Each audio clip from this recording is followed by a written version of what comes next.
Dear students, मैं आपको class 10th भौतिक विज्ञान का चैप्टर है लाइट, प्रकाश के बारे में आपको मैंने कल ही बता दिया था कि प्रकाश क्या होता है, प्रकाश के गुण क्या होते हैं। प्रकाश के गुण के आधार पर वस्तुएं कितने प्रकार की होती हैं। हमको ये नॉलेज है कि आप जरूर इसको देखे होंगे और आपके समझ में आ गया होगा।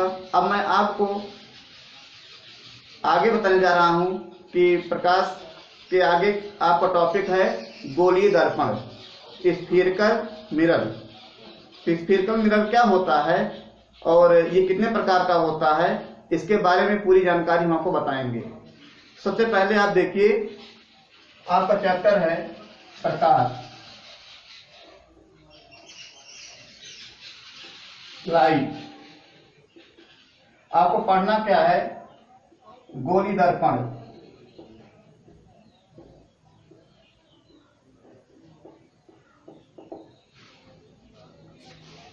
आप देख रहे हैं कि इसमें लिखा गया गोलीय दर्पण। दर्पण जो होता है वो कांच का बना होता है। दर्पण किसका बना होता है? कांच का बना होता है। गोलीय दर्पण किसे कहते हैं? गोलीय दर्पण कांच के खोखले गोले का कटा हुआ एक छोटा सा भाग होता है। गोलीय दर्पण क्या होता है? गोलीय दर्पण कांच के खोखले गोले का कटा हुआ छोटा सा भाग होता है, जिसके एक सिरे पर चांदी या पारे की कलई होता है और उसके ऊपर लाल ऑक्साइड का लेप लगा होता है। तो आपको एक बार फिर से हम बता दें, गोलीय दर्पण क्या होता है।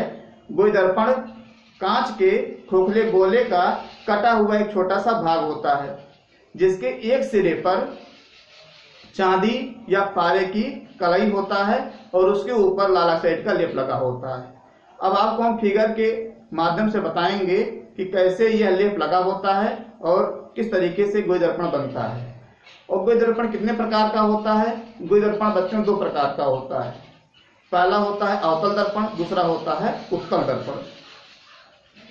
तो गोलीय दर्पण किसे कहते हैं? गोलीय दर्पण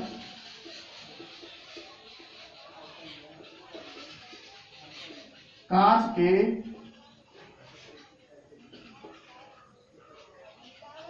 खोखले गोले का कटा हुआ छोटा सा भाग होता है,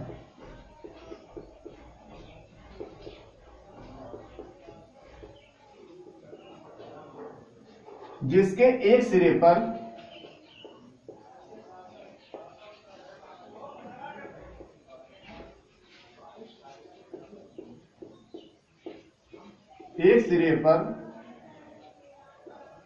पारे या चांदी की कलई तथा उसके ऊपर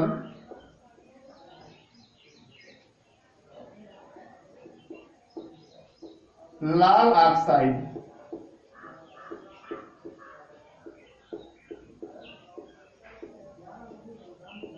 का लेप लगा होता है।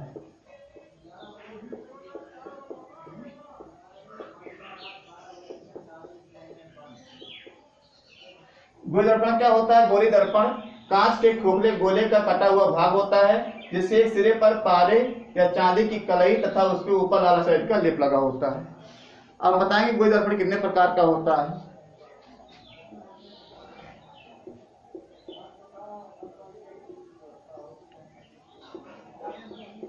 गोलीय दर्पण के प्रकार: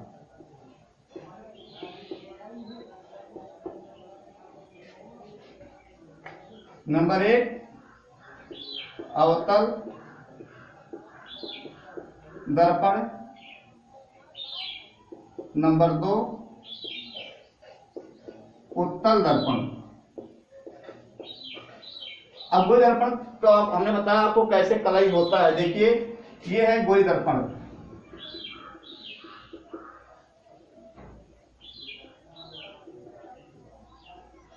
इसका ये है संकेत, इसका इतना भाग कटा हुआ भाग है, और इसके अगर उभरे हुए तल पर, ये उभरा हुआ तल है, देखिए बाहर की ओर है, अगर इसके उभरे हुए तल पर इसकी कलई प्लस लेप, किसी कलई होगा पार या चांदी की कलई होगी, और लेप किसका होगा, लाल ऑक्साइड का लेप होगा, तो ये बन जाएगा अवतल दर्पण। अवतल दर्पण। और परावर्तक तल कहाँ है, दबा हुआ भाग क्या है, परावर्तक तल, इधर वाला भाग क्या है, परावर्तक तल। ऐसा केंद्र क्या है, खोखले गोले का जो केंद्र होता है इसी को बोला जाता है वक्रता केंद्र।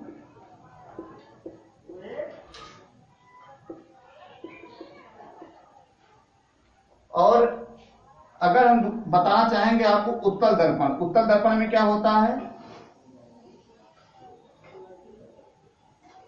सांकेतिक भाषण बनाइए इसको।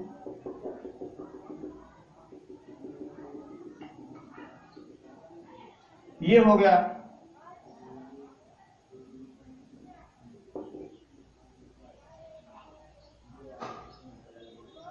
अगर यही जो है कलई और लेप अंदर की तरफ दबे हुए भाग में हो, अंदर की ओर क्या है, कलई प्लस लेप, तो परावर्तक तल कहां होगा, ये बाहर की ओर क्या होगा, परावर्तक तल होगा। और खोखले गोले, जो कांच का खोखला गोला है उसे केंद्र, उसका केंद्र है इसी है। तो हम आपको बताएंगे अवतल दर्पण क्या होता है। अवतल दर्पण अभी आप ठीक है समझ गए। अवतल दर्पण क्या होता है, वो ऐसा गोली दर्पण जिसके उभरे हुए तल पर, ऐसा गोली दर्पण जिसके उभरे हुए तल पर चांदी या पारे की कलई तथा लाल ऑक्साइड का लेप होता है, और परावर्तक तल कहां होता है, दबा हुआ होता है, उसे कहा जाता है अवतल दर्पण। और उत्तल दर्पण किसे कहते हैं, ऐसा गोली दर्पण जिसमें चांदी की या पारे की कलई दबे हुए तल पर होती है, तथा परावर्तक तल कहां होता है, उभरे हुए भाग पर होता है, उसे कहा जाता है उत्तल दर्पण।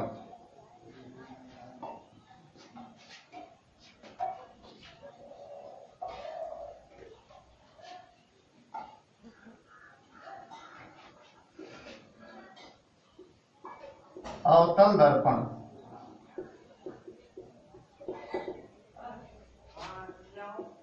ऐसा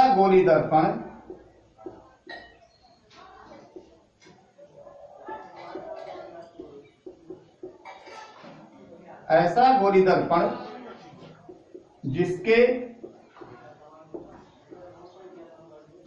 उभरे हुए तल पर, कलई तथा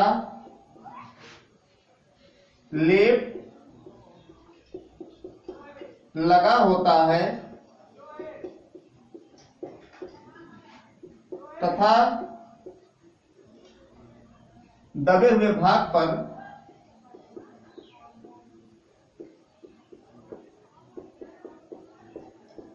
परावर्तक तल होता है,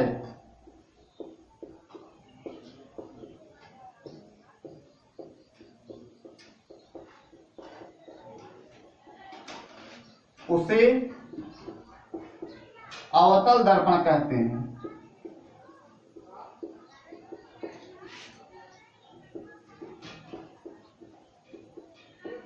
इसको फिगर बना लीजिए आप, ऐसे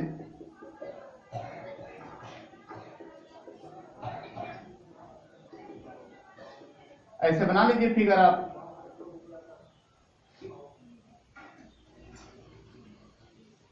अब इसका उभरा हुआ देखिए, यहां है उभरा हुआ भाग,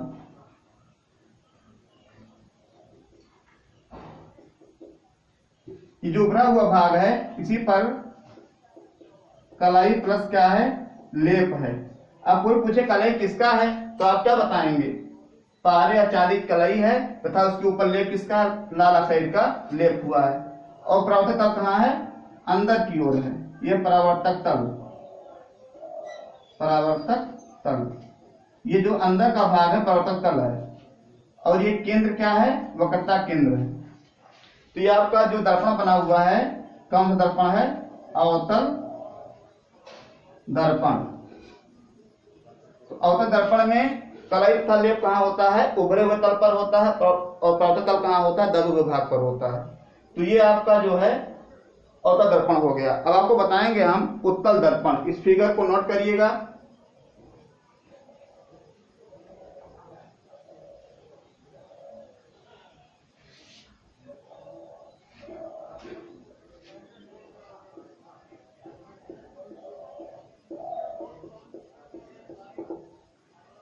इसका भी परिभाषा एकदम जो है उसी तरीके से होगा। ऐसा गोई दर्पण जिस पर चांदी तथा पारे की कलई दबे हुए तल पर होता है, और परावर्तक तल कहाँ होता है, उभरे हुए भाग पर होता है। आप फिगर बना लीजिए पहले।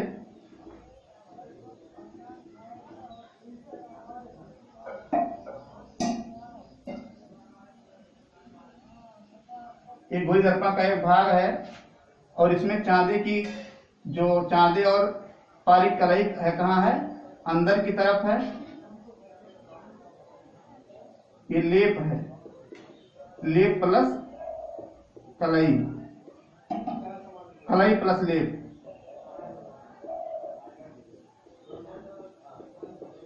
और परावर्तक तल कहाँ है, उभरे हुए भाग पर है।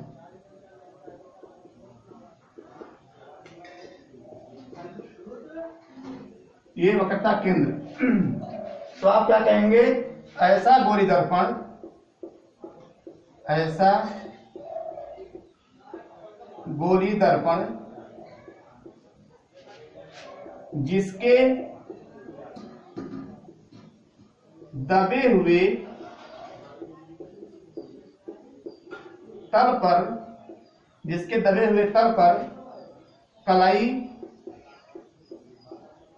तथा लेप होता है तथा परावर्तक तल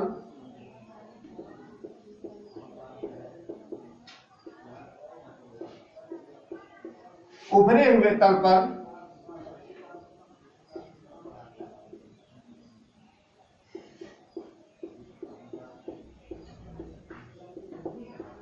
होता है, उत्तल दर्पण कहलाता है।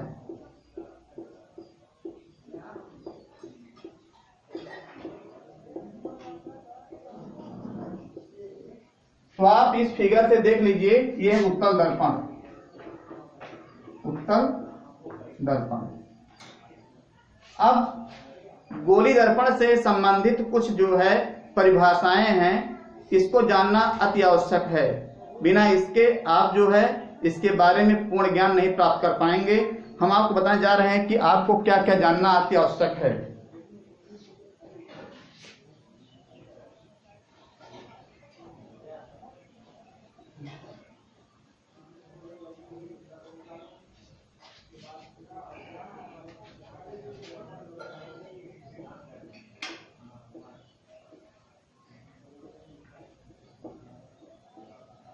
गोली दर्पण में आपको सबसे पहले पता होना चाहिए ध्रुव, पोल बोलते हैं इसको। दूसरा वक्रता केंद्र,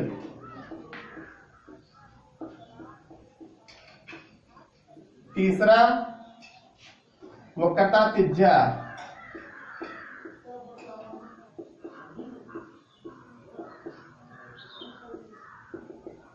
चौथा मुख्य अक्ष,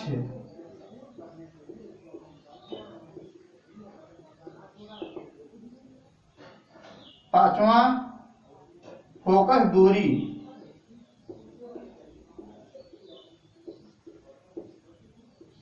छठवां दर्पण का द्वारक,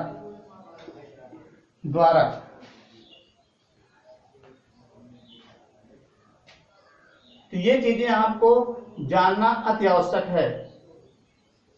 ध्रुव क्या होता है, वक्रता केंद्र क्या होता है, वक्रता त्रिज्या क्या होता है, मुख्य अक्ष क्या होता है, फोकस दूरी क्या होता है, द्वारक क्या होता है, इसके बारे में हम आपको धीरे धीरे सब समझा दे रहे हैं। आप ध्यान से देखिए इसको। ध्रुव क्या होता है, सबसे पहले हम बता दें, ध्रुव जो होता है, जो परावर्तक तल है, परावर्तक तल का मध्य बिंदु ध्रुव कहलाता है। जैसे फिगर बना लीजिए आप यहाँ,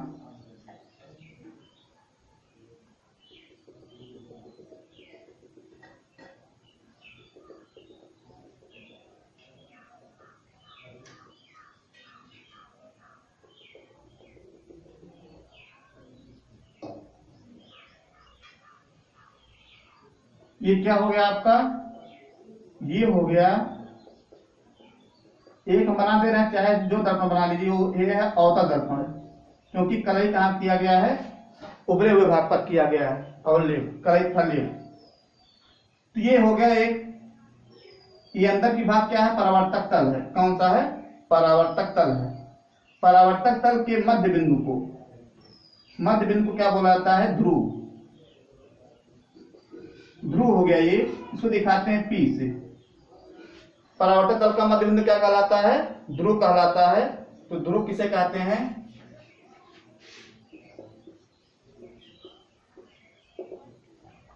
दर्पण, गोली दर्पण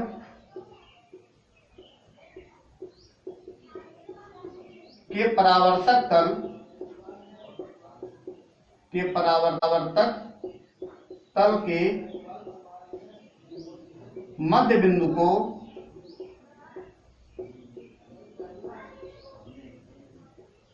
ध्रुव पी कहते हैं। तो आपको समझ में आ गया हो गया ध्रुव किसे कहते हैं। गोली दर्पण के परावर्तक तल के मध्य बिंदु को ध्रुव कहा जाता है। अब आपको बताएंगे हम वक्रता केंद्र क्या होता है।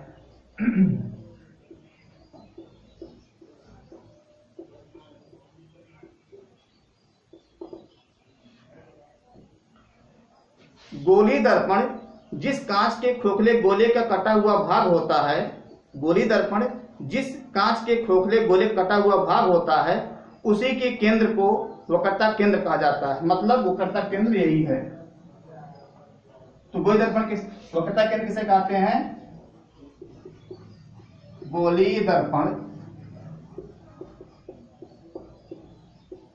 कांच के जिस खोखले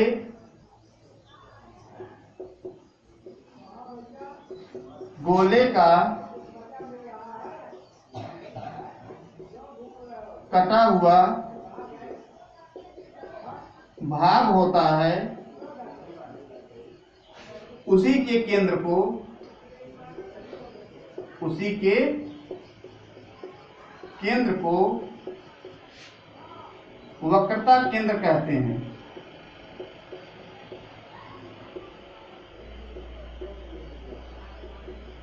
ठीक, क्या हो गया, वक्रता केंद्र हो गया। सी से डोनेट करते हैं, कैसे डिनोट करते हैं, सी से। इसके बाद आ गया वक्रता केंद्र के बाद क्या आ गया, वक्रता त्रिज्या।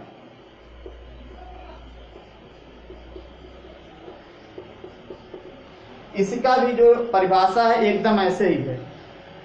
गोली दर्पण जिस कांच के खोखले गोले का कटा हुआ भाग होता है, उसी के त्रिज्या को वक्रता त्रिज्या भी कहते हैं। पूरा वैसे ही रहेगा। गोली दर्पण कांच के जिस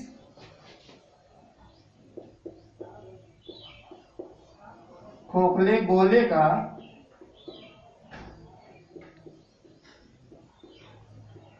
कटा हुआ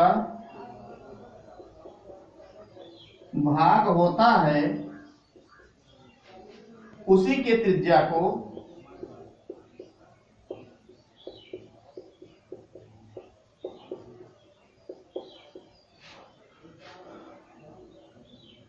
दर्पण का वक्रता त्रिज्या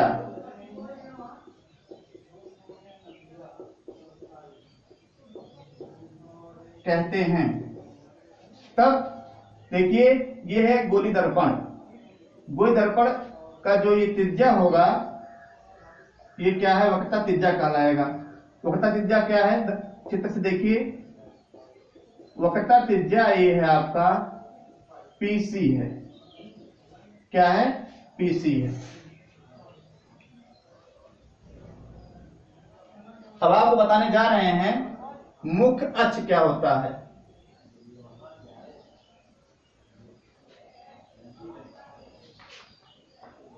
तीन तक आप नोट कर लीजिएगा। अब चौथे में बताएंगे आपको मुख्य अक्ष क्या होता है।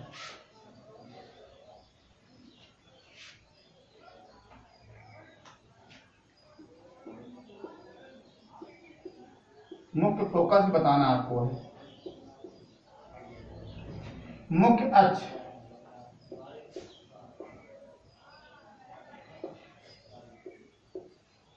प्रिंसिपल एक्सिस बोलते हैं। मुख्य अक्ष, मुख्य अक्ष क्या होता है बच्चों, ये क्या है, ध्रुव है। ये क्या है, वक्रता केंद्र। ध्रुव तथा वक्रता केंद्र को मिलाने वाली सरल रेखा क्या कहलाता है, मुख्य अक्ष कहलाता है।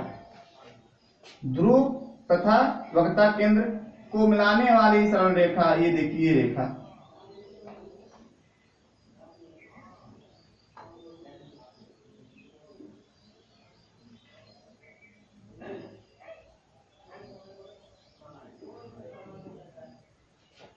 ध्रुव यहां कर लीजिए भाई, लाइन सीधा कर लीजिए। ये क्या है, ध्रुव तथा वक्रता केंद्र को मिलाने वाली सरल रेखा क्या कहलाती है। अब यहां से विधा भी खींच सकते हैं। ये क्या कहलाती है, मुख्य अक्ष कहलाती है। तो मुख्य अक्ष किसे कहते हैं, ध्रुव तथा वक्रता केंद्र, ध्रुव तथा वक्रता केंद्र को मिलाने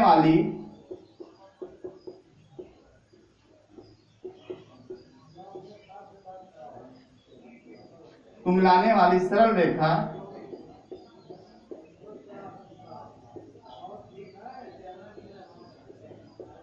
दर्पण का मुख्य अक्ष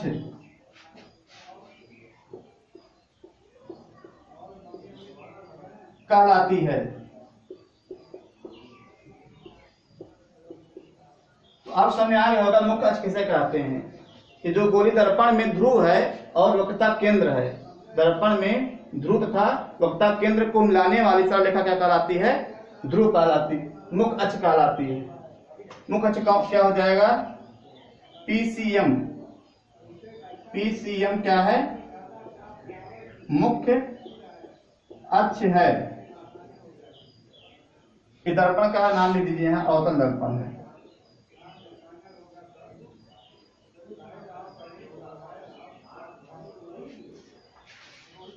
अभी इसके मुख्य अक्ष के बाद आता है मुख्य, ये देखिए जो क्रमांक लिखा गया है इसमें जो चौथा नंबर क्या है, मुख्य अक्ष है। इसके बाद जरूरी है पहले बताना आपको मुख्य फोकस क्या होता है।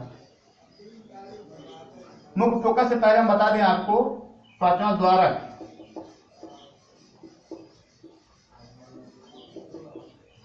तो गोली दर्पण का द्वारक क्या होता है, तो गोली दर्पण का द्वारक जो होता है, इसमें फिगर में आप समझ लीजिए। देखिए ये जो है अवतल दर्पण है, ये सब क्या है, परावर्तक तल है। क्या है, परावर्तक तल है। अब अगर यहां से यहां तक है परावर्तक तल, लिखिए यहां से यहां तक, ये ए पिन पॉइंट से ये पॉइंट तक, तो सबसे लंबी रेखा यही होगी, सबसे लंबी रेखा यही होगी। तो जो सबसे लंबी रेखा होता है उसको व्यास का नाम देते हैं। अगर किसी वृत्त में सबसे बड़ा जो रेखा होता है, वृत्त के अंदर जीवा होती है, उसी को व्यास कहते हैं। तो ये क्या है, परावर्तक तल है। परावर्तक तल के व्यास को, परावर्तक तल के व्यास को क्या कहते हैं, गोली दर्पण का द्वारक कहते हैं।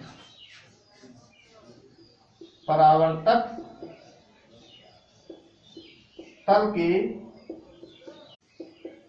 व्यास को गोली दर्पण का क्या कहते हैं, द्वारक कहते हैं।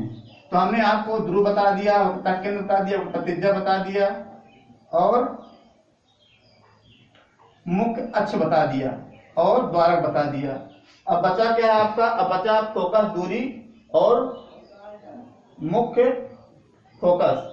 मुख्य फोकस और फोकस दूरी, यही बचा है आपका। अब हम इसको बताने जा रहे हैं, आप इसको नोट कर लीजिए।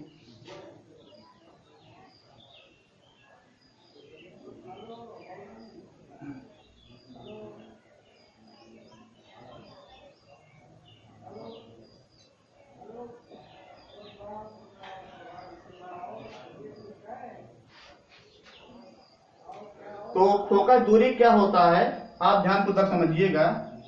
आपको हम फिगर के माध्यम समझाएंगे।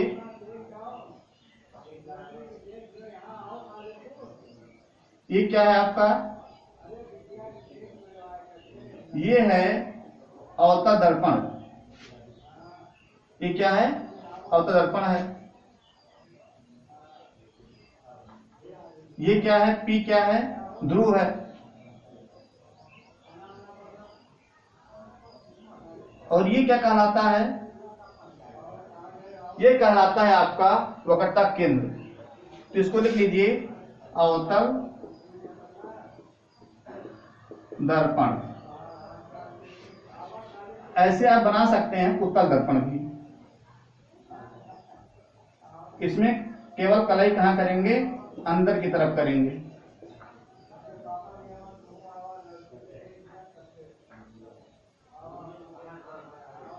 ये है C।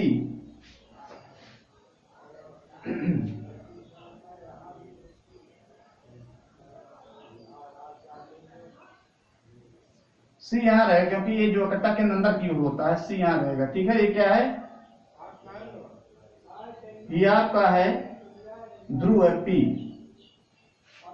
तो ये हमने आपको बता दिया।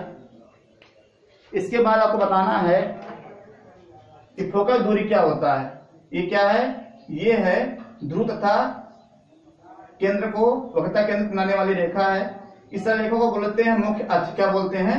मुख्य अक्ष। तो मुख्य अक्ष के समांतर जाने वाली प्रकाश किरणें, मुख्य अक्ष के समांतर जाने वाली प्रकाश किरणें परावर्तन के पश्चात, मुख्य अक्ष के समांतर जाने वाली प्रकाश किरणें परावर्तन के पश्चात जिस बिंदु पर आकर मिलती हैं, जिस बिंदु पर आकर मिलती हैं, उसको कहा जाता है मुख्य फोकस। कितना आसान है ये? मुख्य फोकस। मुख्य फोकस क्या होता है?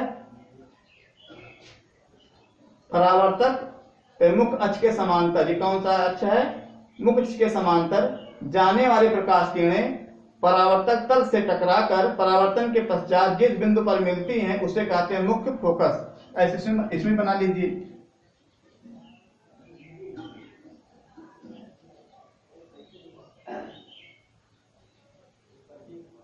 ये देखिए, इससे जो है लौट जा रहा है टकराकर।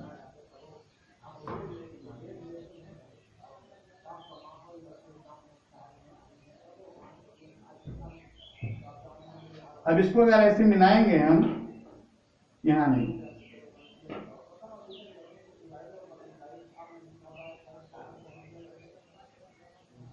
ये देखिए, तो ये जो यह बना है यहाँ, तो इसी है, यहाँ यह जो बना है, यही क्या? मुख्य फोकस है। तो मुख्य फोकस क्या होता है?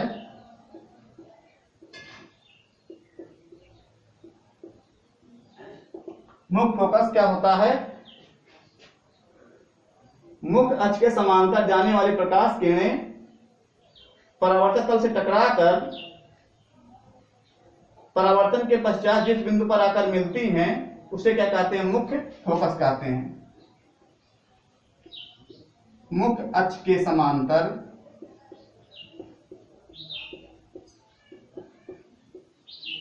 मुख्य अक्ष के समांतर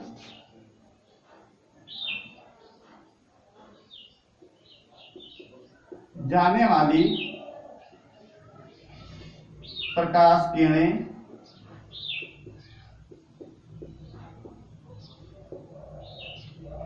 परावर्तक तल से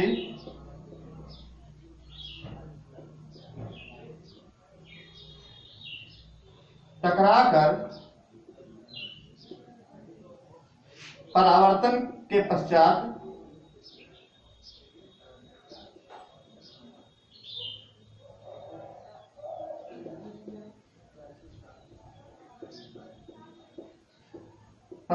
पश्चात जिस बिंदु पर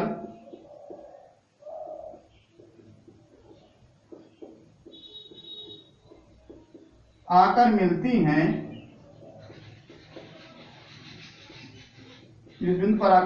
हैं, उसे क्या कहते हैं? मुख्य फोकस कहते हैं।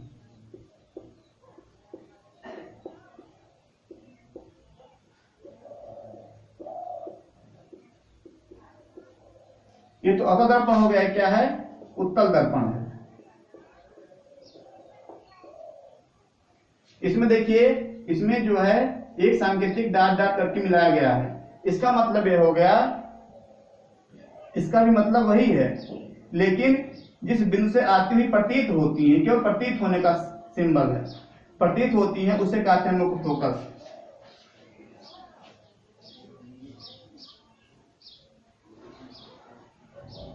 तो ये हो गया मुख्य फोकस। इसे किस दिखाते हैं? यक्ष दिखाते हैं। तो आपको अवतल दर्पण में क्या होता है?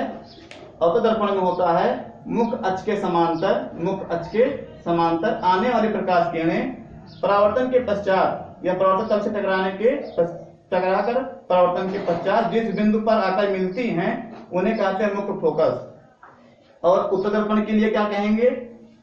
मुख्य अक्ष के समांतर आने वाली प्रकाश किरणें परावर्तन के पश्चात जिस बिंदु से आती हुई प्रतीत होती हैं, इसका मतलब प्रतीत होती हैं, उसे कहते हैं मुख्य फोकस। अब मुख्य फोकस के बाद आता है फोकस दूरी।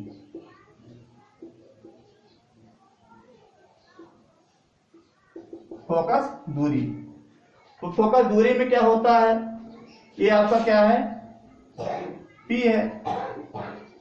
P मतलब ध्रुव हो गया। और ये क्या है? मुख्य फोकस। ध्रुव तथा मुख्य फोकस के बीच की दूरी को दर्पण में, मतलब गोली दर्पण में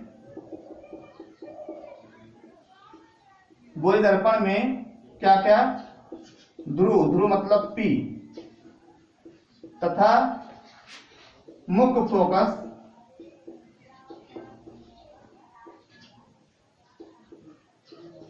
के बीच की दूरी को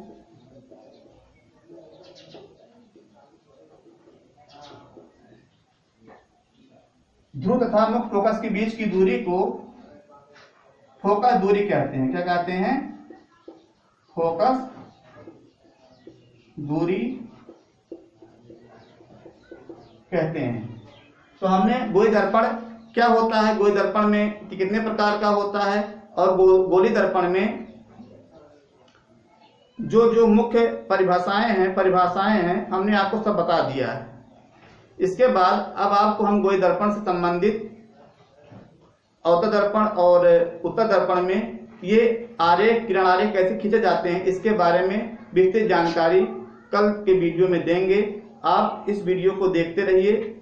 अगर यह जो गोली दर्पण के बारे में हमने आपको नॉलेज दिया या देखने में अच्छा लगा हो, तो आप लाइक करिए, शेयर करिए, अपने दोस्तों को भी शेयर करिए, जिससे कि उनका भी अतिथि लाभ हो। Thank you watching this video.